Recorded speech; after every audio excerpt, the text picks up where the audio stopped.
அனைவருக்கும் வணக்கம். நம்ம தமிழ் சினிமாவுடைய பன்முக திறமை கொண்ட நகைச்சுவை நடிகரான ரோபோ சங்கர் அவர்கள் நேற்றைய இரவு, அதாவது செப்டம்பர் 18ஆம் தேதி இரவு காலமானது உங்கள் எல்லாருக்கும் தெரிஞ்சிருக்கும்.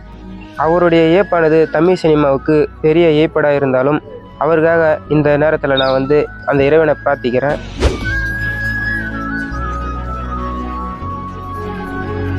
நடிகர் ரோபோ சங்கர் அவர்கள் எப்படி இருந்தார், என்ன காரணமாக இருந்தார் என்பதை பற்றி இந்த வீடியோவில் நாம் முழுவதுமாக காண்போம்.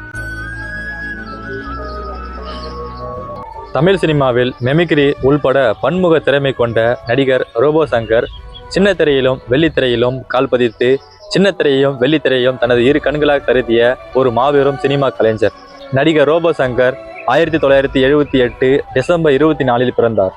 அதற்கு பிறகு 2025 செப்டம்பர் 18 இரவு 9 மணி அளவில் ரோபோ சங்கர் உயிரிழந்துள்ளார். கிட்டத்தட்ட 46 வயதான தமிழ் சினிமாவில் எவ்வளவோ சாதனைகள் செய்யலான்னு வந்த ரோபோ சங்கர் இப்படி இளம் வயதுல இறப்பதற்கு என்ன காரணம்? நடிகர் ரோபோ சங்கர் இறந்ததுக்கு முக்கியமான காரணமே அவருக்கு மஞ்சள் காமாலையும் கல்லீரல் நோயும் இருந்தது.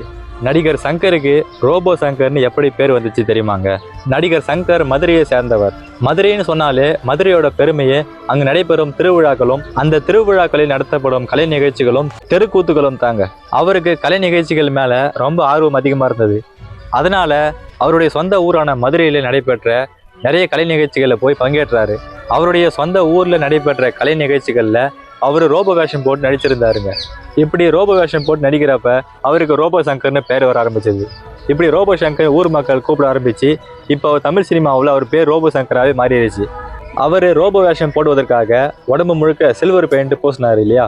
அந்த சில்வர் பெயிண்ட் போக்குவதற்காக மண்ணெண்ணெய் ஊற்றி உடம்பு முழுக்க தேய்ச்சி குளிப்பாராம். நடிகர் இளவரசு என்ன சொல்றாருன்னா, இப்படி அந்த பெயிண்டை நீக்குவதற்காக மண்ணெண்ணெயை போட்டு தேய்ச்சி குளிக்கிறப்ப அவருடைய தோல் வழவழப்பு தன்மை நீங்கி அவருக்கு இந்த மஞ்சள் காமாலை நோய் எளிதாக தொற்றி கொண்டதாக அவர் சொல்றாரு. அவரே கடந்த 2024ஆம் ஆண்டு ஒரு மேடையில போய் பேசுறாரு. அதுல நான் பட்டபாடு பெரும்பாடு.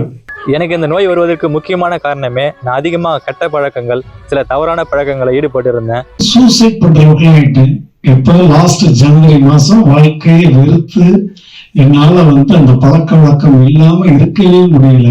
அதனாலதான் அந்த நோய் எனக்கு வந்தது.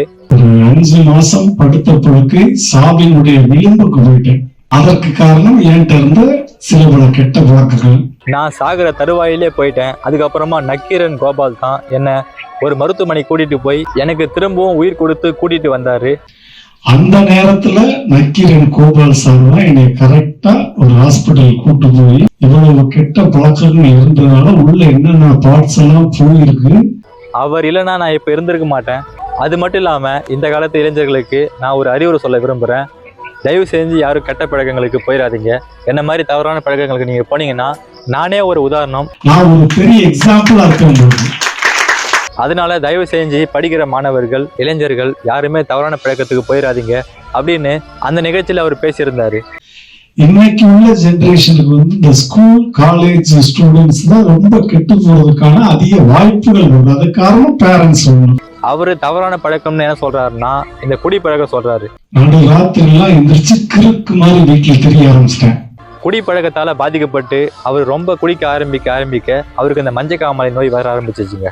நீங்க பார்த்த பழக்கங்கள்லாம் என்கிட்ட இருந்தது, அது அடிக்ட் ஆயிட்டேன். கல்லீரல் செயலிழந்து போனாலே மஞ்சள் காமாலை நோய் எளிதாக மக்களுக்கு தொற்றிக்கொள்ளும். இந்த உடல்நல பாதிப்புகள் இருந்த போதிலும் அவர் கடைசியாக 2025ஆம் ஆண்டு ஆகஸ்ட் மாதம் வெளியான சொட்ட சொட்ட நனையுது என்ற திரைப்படத்தில் நடித்திருக்கிறார்.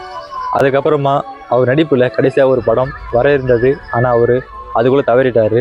இறுதியாக தமிழ் சினிமாவின் மாபெரும் நகைச்சுவை கலைஞர் ரோபோ சங்கர் அவரது ஆன்மா சாந்தி அடைய எல்லாம் வல்ல இறைவனை வேண்டிக் கொள்கிறேன்.